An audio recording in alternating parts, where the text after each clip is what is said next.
Welcome back to Legion list building.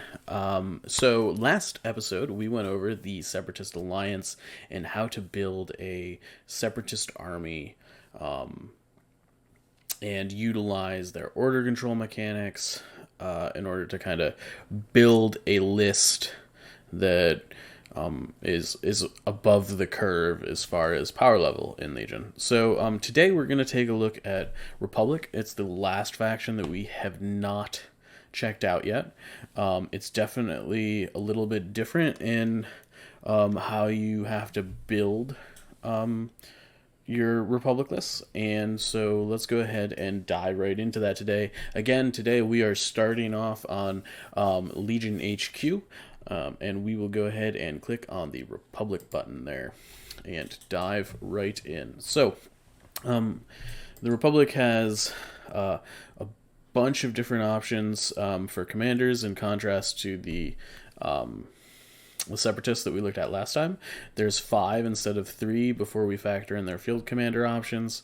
Yoda clearly is not out yet, so we're not going to talk about him. But they do have Anakin, Rex, Clone Commander, Obi-Wan Kenobi. So before, in the last episode, I alluded to there are 2 different ways you can build your clone lists, and that is basically because of how the Clone Trooper keyword works.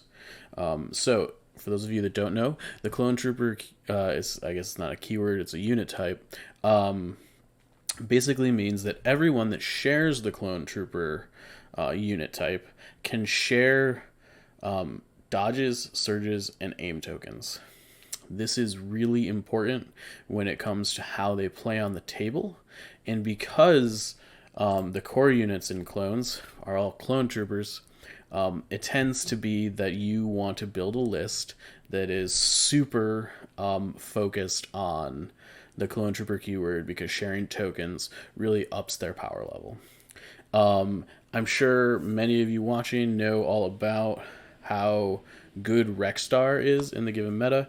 Today we're going to build a Rex list, but I'm going to stay away from the Rex Star and build something a little bit more fun. I love full arc units. For those of you, many of you know probably that I took 2 full arc units to the finals in Invader League Season 5. That's definitely when they could share standby tokens, so it was a little bit different. But today we're gonna build a list with full arcs in it. And next time we'll probably build a list that is a little bit more... I don't know if it'll be next time or way down the line, but I'm not going to just build Rex Star because I think that's sort of boring. I think everybody can just look that list up online, and the choices in it are not super interesting. So we're going to build a full arc unit, and we're going to focus on things like jetpacks and stuff like that, which will be fun. So we're going to go ahead and start, and because we're starting what we want to do is centered around full arcs, we're just going to go in and take a look at our full arc unit. It's a very powerful unit in terms of keywords and things it brings to the table. Great in range. At range 3, they each have a black die. In range 2, they each have a black and white die. In melee, they each have a black and white die. And because they share surge tokens with the rest of your army, the fact that they don't have a surge is kind of irrelevant. They kind of surge on offense anyways. So they've got impervious, which means their defense is beefed up against pierce attacks. They've got scout, which is awesome. Allows them to kind of deploy where they need to be. They have sharpshooter, like every other kind of sniper-esque special forces units, and they also have tactical, which gives them free aim tokens too, and they have a ton of free not free they have a bunch of upgrade slots. So we'll go ahead and add a unit of ARC troopers here. They have 3 options for the heavy weapons in ARC trooper units. They have the generic sniper rifle, the DC-15X ARC Trooper. They have Echo, who is a beefed up version of the DC-15X ARC Trooper, who also has 2 wounds. And they have 5s. who is he he generates a lot of utility. His gun is very it's okay as opposed to like awesome. The DC-15X and Echo's guns are much better, particularly at range. But fives ups your courage by one. He gives you coordinate clone trooper, which synergizes with some of the other things the faction is doing. So I think Echo and fives are really cool. They're kind of expensive for our full arc units. We're gonna stick with a DC-15X arc trooper here. It's basically a sniper that you have in every other faction, but it's on steroids. It's got critical 1. It's got lethal instead of pierce, which on the surface looks like a drawback in contrast to other snipers, but the fact of the matter is clones have so many AIM tokens, this might as well say pierce, but only when you need it. Generally. There are times when it'll bite you, but it's not often. So we'll take a DC-15X ARC Trooper. For now, we're going to leave the other upgrade slots open. Lean and mean is where we're going to start, and we'll open with that. So we've got one full unit of arcs with a DC-15X ARC Trooper. I'm going to add a second because why not? We're having fun today. Cool. So that's kind of like the cool thematic part of the list that we're going to start building towards, and we are going to then figure out which commander we want to bring. So variety of commanders here. They all do different things. Let's go through them. Anakin Skywalker, first up. He is a Jedi. He's kind of built out similar to Commander Luke. He's got a similar profile. He's got Jump 1, pretty traditional thing that most Jedi have. He's got Degem, I think it might be just Gem-So Mastery. I don't know how you actually say that. Which is deflect, but instead of dealing damage to the attacker based on surges you roll, it just always deals the damage to the attacker. Which in some cases is better. It's always on. You're always dealing damage to whatever is hitting you, in addition to when you're in melee. But you don't have the super high ceiling of I roll 4 surge tokens, I wipe your unit. So it's much more consistent, but the ceiling on how good it is significantly less good.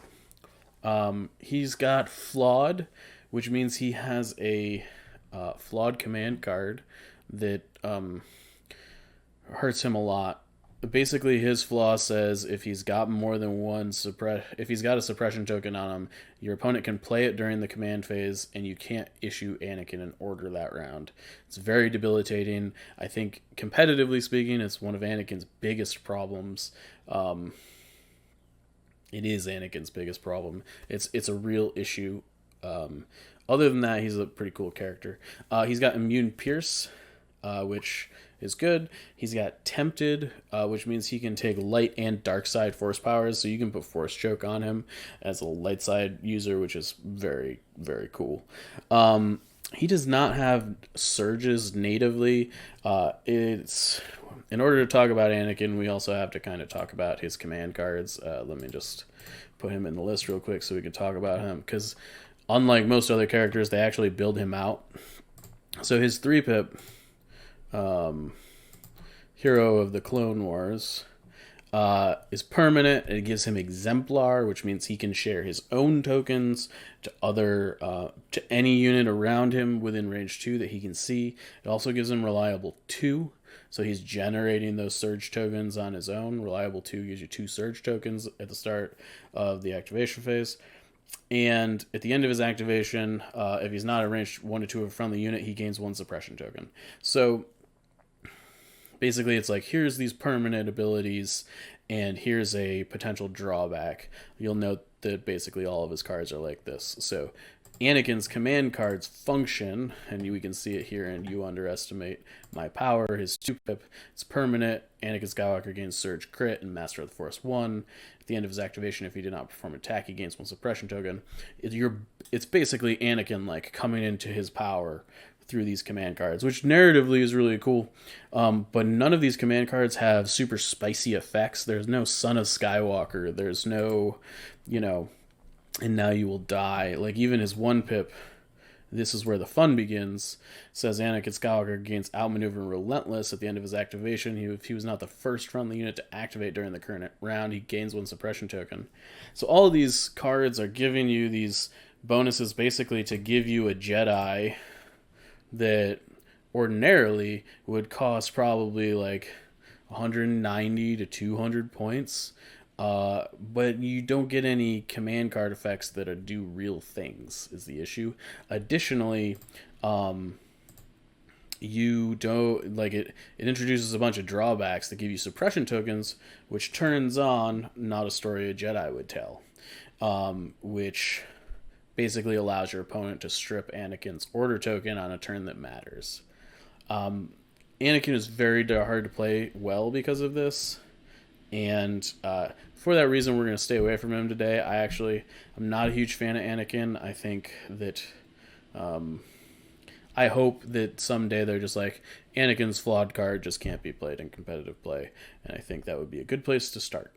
However, we're going to take a look at the other commanders for what we're going to put in this list, and we're going to float on over here to the other Jedi that you can potentially take in Gar, which is Obi-Wan Kenobi.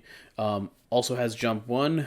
Kenobi has a bunch of other things natively, though. He's got Charge, he's got Guardian 3, he's got Master of the Force 1. He also has Soresu Mastery, which allows him to spend dodge tokens while guarding. He can spend 1 dodge token while guardioning. And additionally, his deflect also works in melee because of that. Kenobi has a much more solid all-around kit. He is, 10 points more? He's 10 points more than Anakin right now. However, he's got sweet command cards like Hello There, and Knowledge and Defense, and General Kenobi. So he's got a lot of the static abilities that Anakin does already, but printed on his unit card. And then he's got command cards that like do cool things, that hand out tons of green tokens, which is, I think, a much more all around just better unit to have around. So that's Obi-Wan Kenobi. We'll take a look at the generic commander here real quick. Generic commander, 55 points. 4 health, 2 courage. He has action, bolster 2, can hand out some surge tokens. He has direct core clone trooper unit, and this allows you to give a face-up order token to a core clone trooper unit in your army. This combos well with 5s that we talked a little bit a while earlier, where you can direct to 5s. 5s duplicates that order and hands it to another clone, so you can kind of make this direct 2 units in your army. The clone commander also has sharpshooter 1. He's got 3 black dice at range 3. He's got a command slot. The clone commander is very cheap, efficient, and frankly, for his points, pretty powerful. Clone commander is very good, great option. And the last and perhaps most infamous these days is our boy Clone Captain Rex. Clone Captain Rex has Gunslinger, similar to Han Solo, and he shoots with 3 red dice at range 2. So you can shoot at 2 units at range 2 with 3 red dice apiece, and you'll have Sharpshooter 1 for that attack. Those attacks, rather. He surges crit, he's got Scout 1, and he's got Scouting Party, which allows him to scout 2 friendly trooper units that are nearby him to kind of scout forward with him.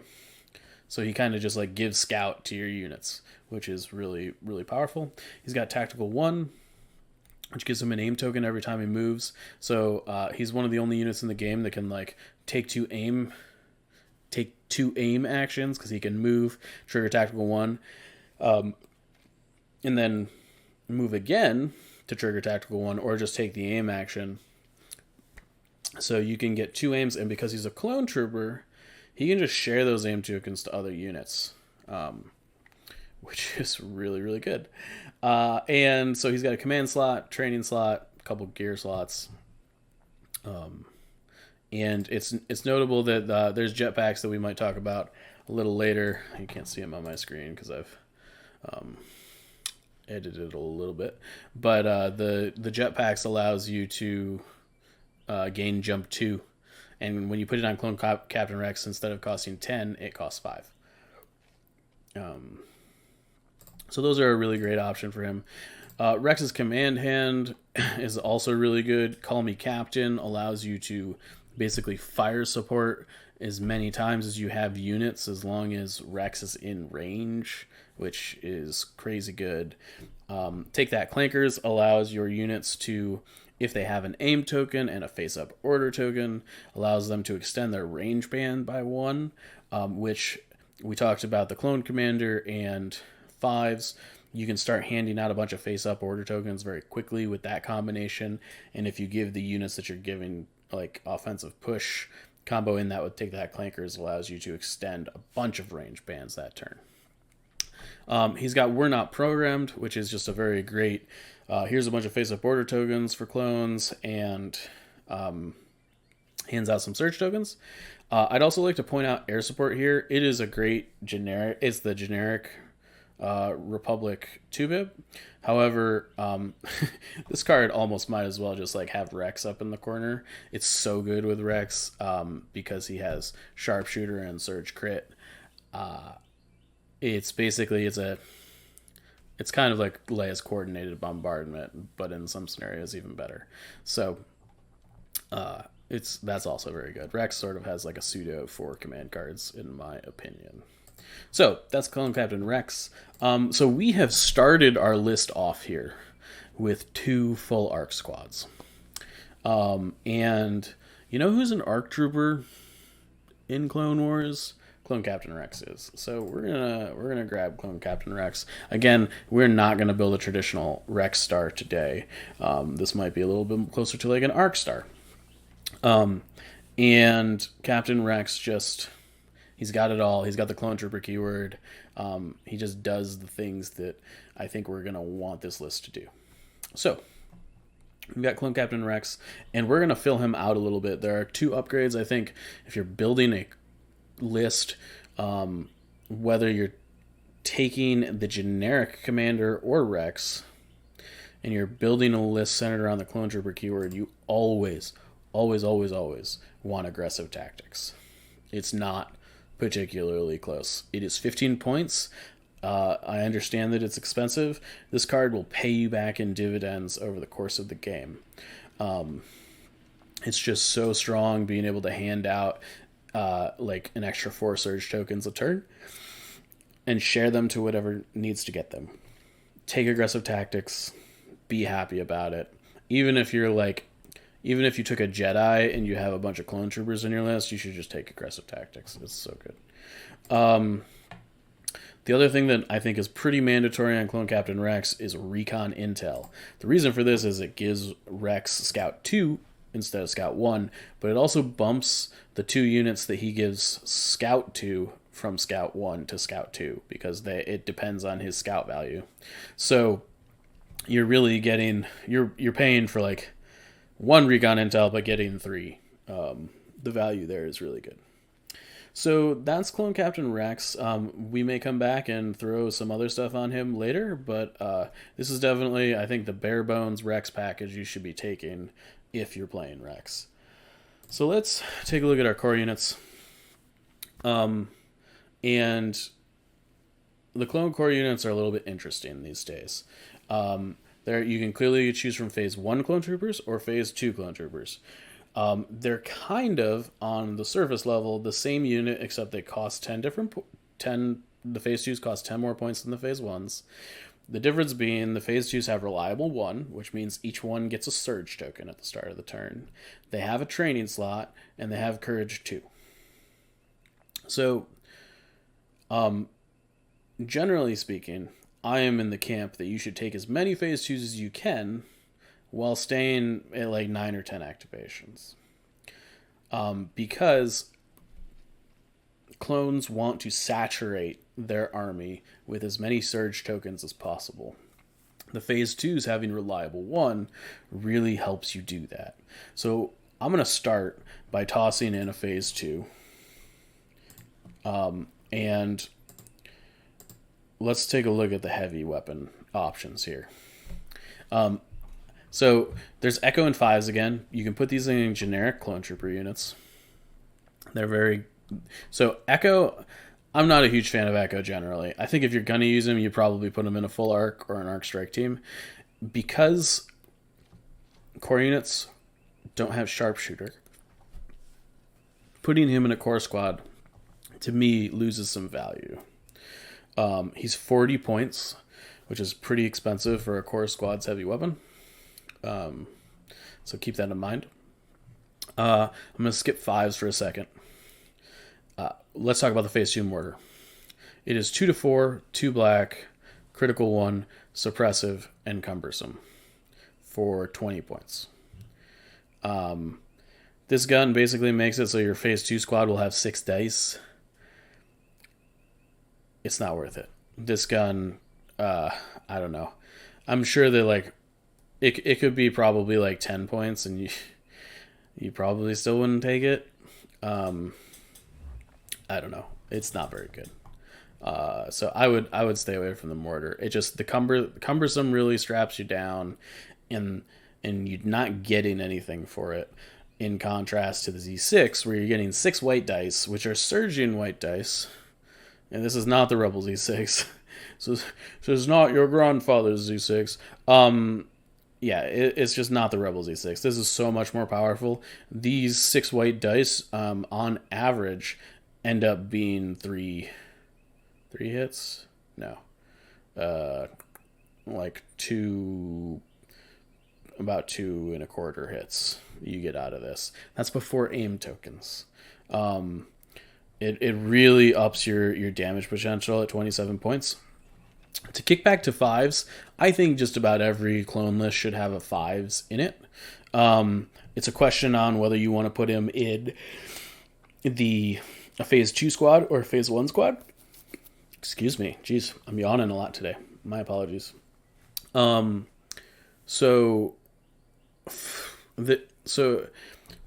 just take a look real quick at the differences between putting fives in a phase 1 squad as opposed to a phase 2 squad. So fives increases your courage value by 1 for starters, which means if we put him in a phase 2, we go to courage 3. If we put him in a phase 1, he goes to courage 2. On the surface, that's not a huge deal. However, having a courage 3 unit around, like if Rex dies, you actually upgrade your army's courage value as far as panic is concerned, which is something that's kind of notable. Additionally, I think when we talk about this difference, a lot of people don't take into comparison the difference in points that the Z6s are. So, for instance, if I'm always taking fives is always 36 points. So if I'm swapping out a Z6 phase 2 trooper, I'm going from 27 to 36, so that's plus 9 points. However, if I've got a phase 1 trooper, and I know that he's kind of like over here to the side, I'll put him here and we can pull him up. It's 25, right? So instead of... So we're going from 25 to 36, so it's 11 points. Not a huge deal, you might say, but points add up, and I'm probably taking some combination of phase 2 Z6s and phase 1 Z6s anyways. So having those couple extra points back makes a difference to me. So in this case, I'm going to take a Z6 trooper here. However, I'm going to then add a second phase 2 squad and put fives in it. Okay. So, we've got 2 core units, both of which are phase 2s. We've only got 5 activations right now, and we're at 500 points already. So we're gonna put a cheap phase 1 with a Z6 in,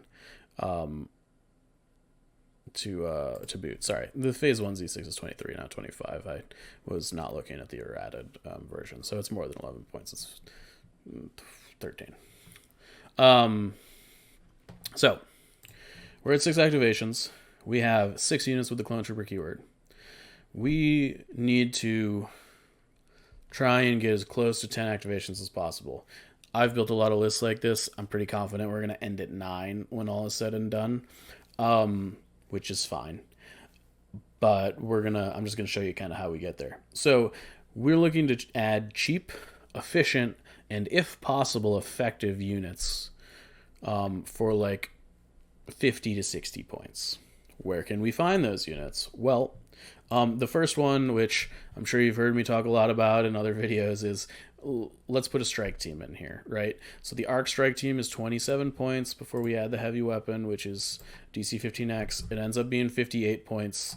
This strike team is godly. It is so good. I mean, in most lists, and if you're like playing competitively, you should just like cross the full arcs out and toss 3 of these in here. This is a more of a fun list, so we're not doing that today, but arc strike teams are probably the best generic unit without a command card in the game for their price. So we have an arc strike team in there. We're at 645. We need to at least add one more unit that's that cheap. So I'm actually going to go back and we took a 5s. I talked a little bit about the synergy between the clone commander and 5s. I'm going to take a clone commander. And that allows us to, every turn, issue an order to 5s and then issue an order to something else with coordinate clone trooper on 5s. So we're just handing out 2 free orders every turn, which is triggering our aggressive tactics. Okay, so basically, even if we play a 1-pip, we're handing out 3 orders, which means aggressive tactics is handing out at least 3 surge tokens even on our 1-pip turns, which is great value. And it's going to keep your list alive. So we've got the clone commander. We've got 100 points, and we're at 8 activations. We're not going to make it to 10. It's just, that's the story. We're not gonna get there. So the question is, what are we going to add to get to 9? I think we're going to start by adding a phase 1 clone trooper. It's 75 points. It brings us up to 775. Okay, cool. So we're at 775. Let's talk about some of the upgrades we're going to fill this list out with. So, the first thing that I'd like to talk about is Rex's 2-pip. Take that, Clankers. It requires your units to have aim tokens in order to expand their range band. It also hands out orders to 2 troopers, and because of the synergy we have with the clone commander and 5s, we can get 4 face-up order tokens on our Take That Clankers turn. 2 of them we're going to want to be on ARC Troopers. The nice thing about that is the ARC Trooper already has Tactical 1. So we can move. We have the aim token for Take That Clankers. We expend our range band by 1, meaning we have 4 black dice at range 4. And then we have the sniper, which is an additional red and a black. So at range 4 with our full arc unit, our range 4 shot is red, 5 black, critical 1, sharpshooter 1, and lethal 1. And we already have the aim token for lethal, and it's got sharpshooter. If we get real great about this, though, we can use Take That Clankers to bump the hand blasters up to range 3 as well. So if we take a range 3 shot with the ARC Troopers with Take That Clankers, it's actually a 10 die range 3 attack with Pierce and Sharpshooter. It's very, very destructive. So that's kind of like a cool alternate scenario. The next thing we're going to do is we're going to find 2 other units that we can do that with. And conveniently, I've set it up here so that we have 2 phase 2 clone troopers that have a training slot that we can put offensive push on so that we can move, take an aim token, and bump our range. So offensive push is 4 points, and we're going to put it on our 5s unit and our phase 2 Z6 unit. So we now have 1, 2, 3, 4 squads that can extend their range band to range 4 while moving forward. Now, a speed 2 move is it's a little shorter than range 1. So what this means is that these 4 units have a threat range of about range 5 on the Take That Clanker's turn. And what that also means is that you'll notice the full arcs have Scout 2, and we can scout the phase 2s up with Captain Rex, so that basically all our units that we want to be using to Take That Clankers with has Scout 2. So basically we can Take That Clankers on turn 1 anything that's about range 6 from our deployment zone. Those are just like good hard fast numbers to know when playing a list like this, so that you can kind of just zero in. You're like, okay, this is what my list can do, and these are the range bands I can utilize. And there's not a ton of effects like Take That Clankers in the game, so just knowing how that works is helpful. So we've got kind of the Take That Clankers shenanigans set up, and we're at 783 of 800.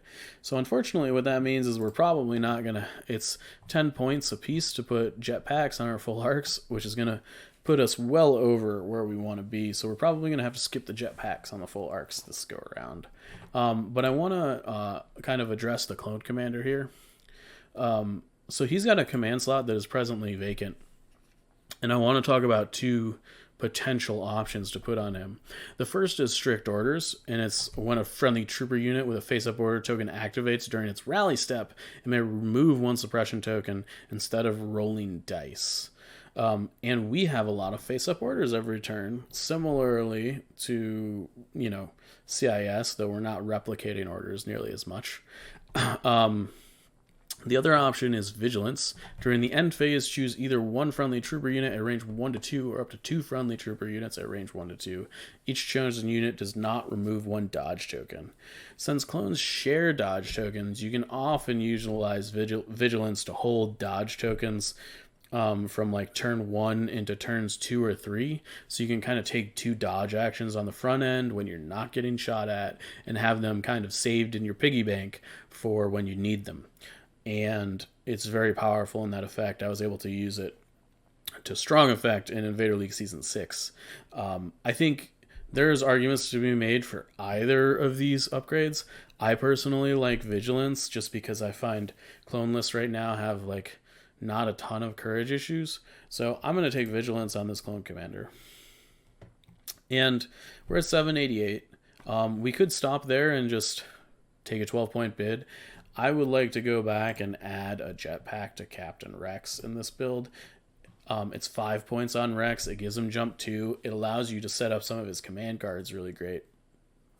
And normally I don't have the points for it, so I want to just kind of get it in here so we can mess around with it. So I think this is kind of what our list is going to be. You'll note that Rexstar right now is 10 activations. It's got 3 strike teams and 5 units that have a bunch of dudes in them. This list is actually, I think, in some ways redundantly more interesting in that, yes, it's down in activation, which is a big deal, but you've got 6 units as opposed to 5 that are beefy, right? You've got 2 full arc units, you've got 2 phase 2 units and 2 phase 1 units, which is basically 6 core units full of dudes, and 2 of them are extremely lethal. And you have a strike team. Missing the 2 strike teams that these guys would, taking up the spot of is a big deal. But it's definitely a different way to play clones. This list is actually, I think, very good. So let's take a look at our command cards we would choose real quick. And our 1-pip options are Ambush, Call Me Captain, and Synchronized Offensive. Similarly to the Separatist stuff, Synchronized, the generic 1-pip is a vehicle-only card. I'm not going to mess around with it because we don't have any vehicles because we're playing infantry clones today. So we're just taking Ambush and Call Me Captain. Again, Call Me Captain allows you to just fire support as many times as you have units if Rex is in range and you're shooting at a target that he's in range to. This card, if you can get it to go off, is extremely powerful and is really good. It's really good. Our two pips options are push, take that clankers, and air support. So take that clankers, we've built our list in some ways to utilize take that clankers. I don't want to say that. Look, if you're taking Rex in your list, this is one of the big reasons to do it. Is take that clankers. I strongly advise that if you're playing Captain Rex, you should find a way to fit phase twos with offensive push and fives so that you get a bunch of take that clankers options in there. You don't have to. It's not obligatory, but it's definitely, if you want to utilize the tools that are given to you, this is something you should be doing. So take that clankers. So we're choosing between push and air support. Normally, I would say we want orders and clone armies because they're important. However, with the direct fives combo, even on our air support turn, we're getting 3 face-up order tokens because it's a commander unit or a heavy unit, and it allows us to infinite range attack a bunch of things. So we're going to take air support because it's really great. And like I was saying, it's basically a Rex command card. And then we've got our 3 pips, which is Assault, We're Not Programmed, and Attack of the Clones. We're Not Programmed and Attack of the Clones are both Clone Trooper only. Literally everything in our army is Clone Troopers. So these are basically just Assault with upside. So there's no reason. I mean, the Rex one, if Rex dies, you can't play it. But if Rex died, there's a problem. So we're going to take We're Not Programmed and Attack of the Clones. Both of these are like, here's a bunch of order tokens and here's a bunch of surge tokens. Have fun. They don't do anything super special, but they're just good, solid cards. So we're going to take them. Last but not least, we're going to take a look at our objective deployment and condition decks. So, the first thing we're going to throw in here, Sabotage the Moisture Evaporators. The reason we're throwing this in here is because this list is a gunline list that basically can shoot your enemy off the table. This is an objective we're really good at, even against like Jedi. It should be noted that full arc units are actually insanely good against Jedi because they have impervious in melee and they're rolling 10 dice back in melee at whatever is meleeing them with a bunch of aim tokens.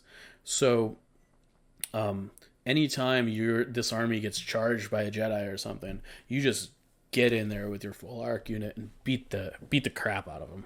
Make sure you take your aim tokens first, though. So we'll take Sabotage the Moisture Evaporators.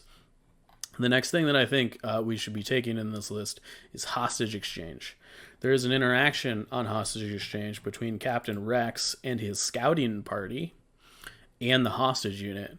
You can actually scout the hostage unit back with Captain Rex. So you can basically pull it back closer to you than to your opponent. Before the game even begins, potentially. So Hostage Exchange is pretty strong for us. We're not taking Bomb and Run because we're bad at it. You pretty much need speeders for that objective.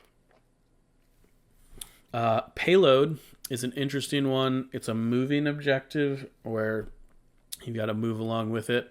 I don't think we're super great at it. Breakthrough is in a similar place to Bomb and Run in that we don't really, all of these objectives like we require us to move and we don't really want to be moving that much. We can take Intercept the Transmissions. It's very neutral.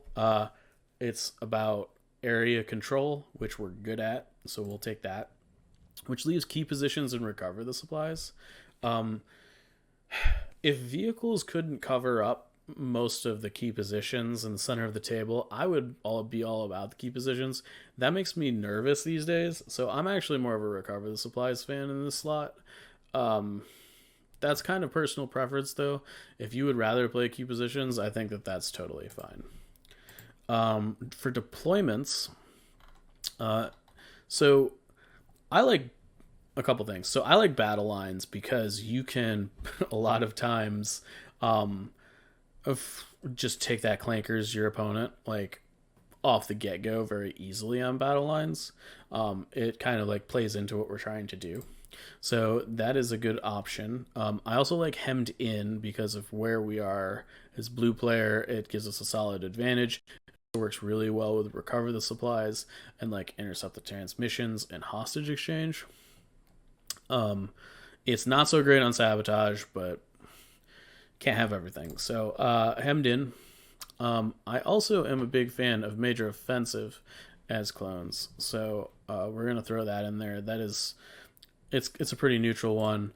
And the other thing is, almost all of our units are already scout, so advanced positions doesn't like give us a ton.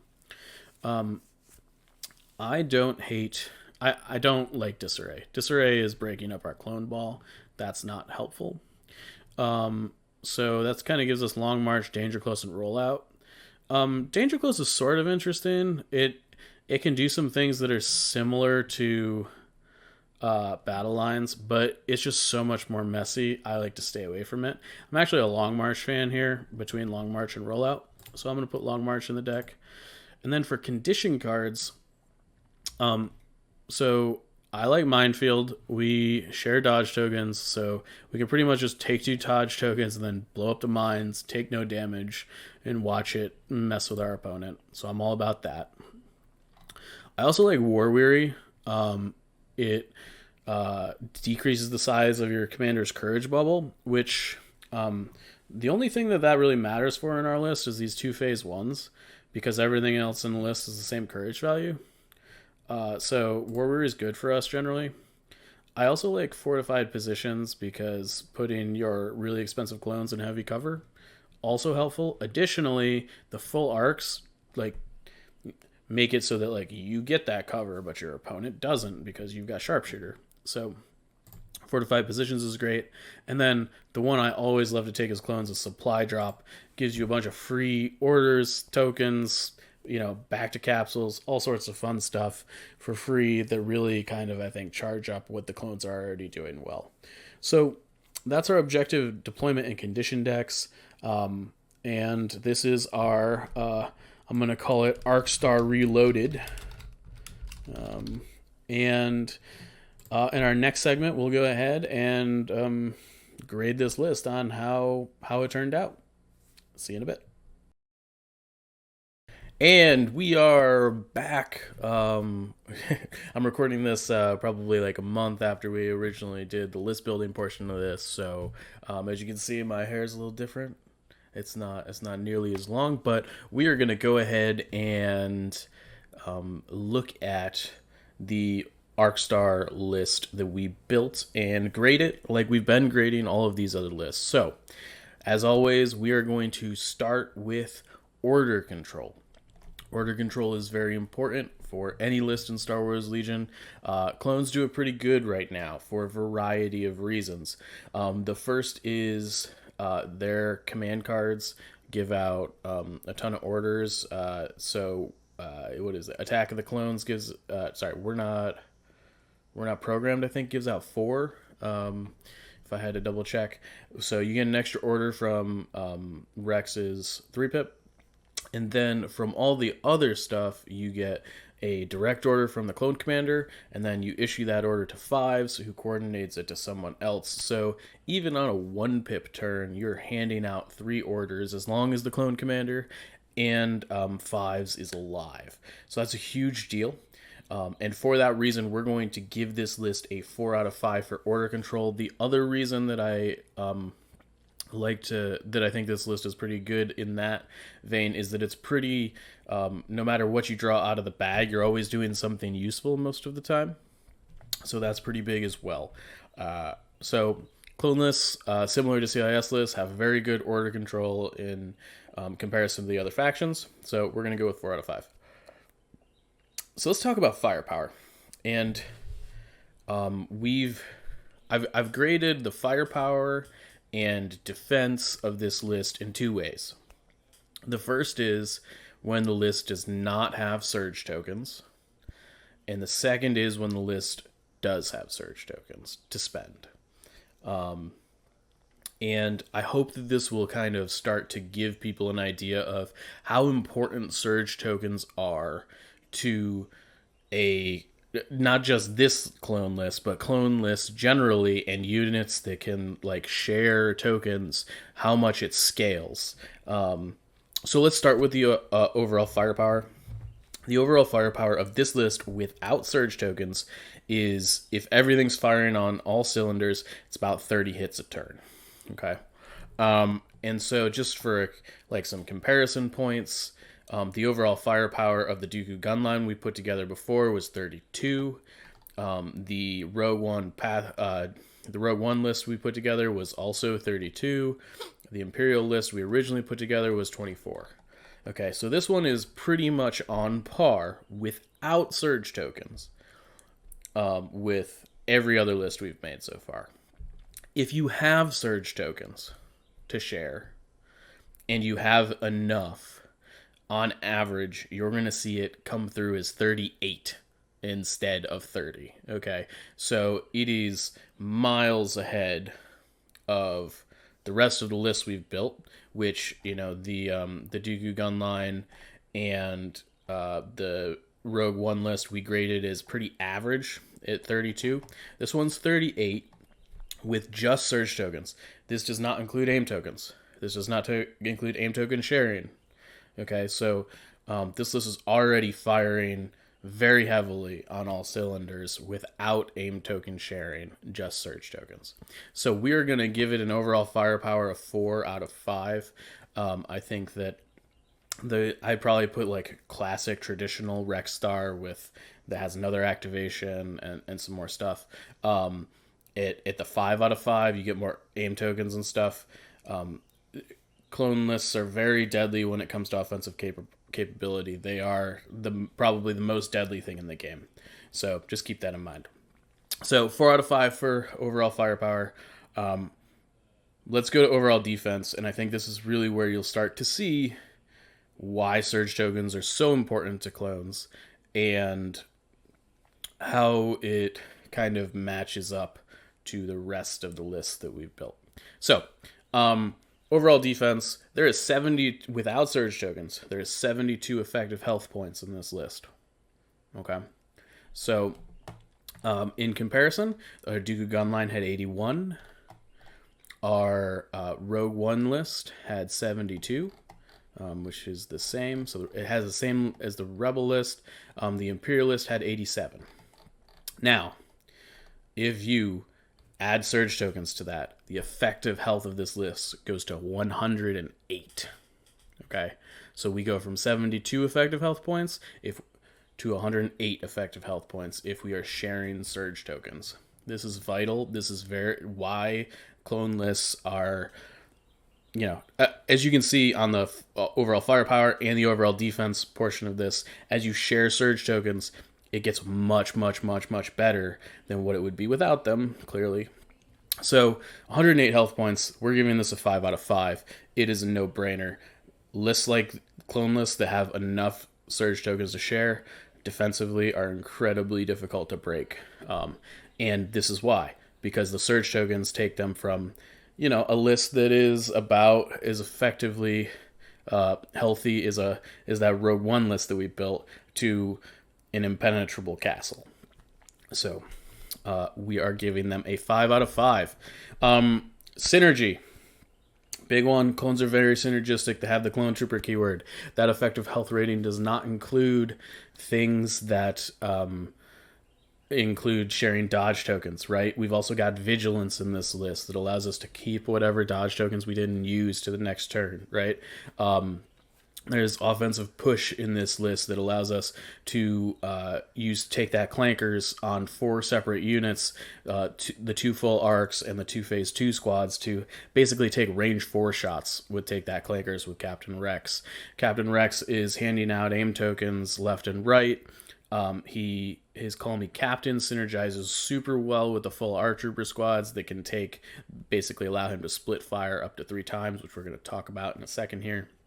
And the clone trooper keyword is just very, very, very good. So we're going to rate this list at a 4 out of 5 synergistically. The rest of the lists that we've talked about, the only one that was similarly synergistic was the Rogue One list, which, was synergistic in different ways. In fact, looking at this, I might even put the synergy for this list at like a 4.5 or 5 out of 5. I wrote these numbers a month ago and had some time to think about them. So in any case, we're going to go with 4 out of 5 because that's what I wrote when I made this video, but definitely could be higher than that. And then the swing power for this list. And you might be looking at this list and going, well, there's no lightsaber user in here. All of the the swing power that we've talked about so far has been really based on plays with a lightsaber user. And you would be right so far. However, clone lists are the kings of swing, if you will. They can take like 10 aim tokens and backload a squad at the end of the turn and just delete something. And then they can open with a fire support shot the turn following. It's super powerful. It's won me many a game to just like basically delete 2 units back to back. And it's really difficult to play against if you are playing a traditional gunline strategy as opposed to an aggressive strategy. Luke's like Op Luke, or lists like that have operative Luke plus like some Wookiees in them that like really get in your face. B2 Mauls do this as well, and they make it difficult to do that. But when you're playing against the clone gun line, the way the clone gun line wants to play against you, it's going to be able to stack these aim tokens in vast quantities and be able to kind of just delete a unit at the end of the turn. So you've got to watch out for that.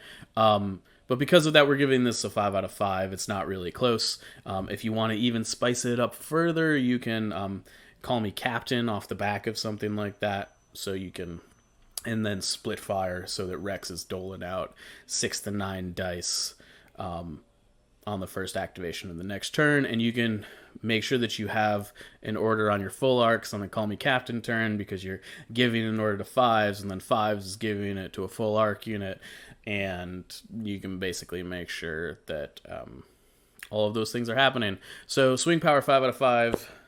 This, there's I hope these reasons sort of or these numbers kind of illustrate to the general populace why clones are so good. This is by no means an optimized clone list, and just take that for what it is. It is 9 activations, so it's a little bit it doesn't have as much of the delaying power as most clone lists do, because most clone lists are running like 10 or 11 right now. But yeah, that is our Republic list building ArcStar episode. We'll probably be doing another one sometime soon. I got a lot of stuff going on right now with Stormtide and getting that out the door. I apologize to everybody for not doing this sooner. It's just everything's very busy right now. And so if you haven't checked out Stormtide, though, you should go check it out at stormtide.thefifthtrooper.com. It is a Legion narrative campaign that we have been working on for quite some time, and we are super excited to bring to everybody. Thank you, everybody, for watching, and I will see you next time on Legion List Building.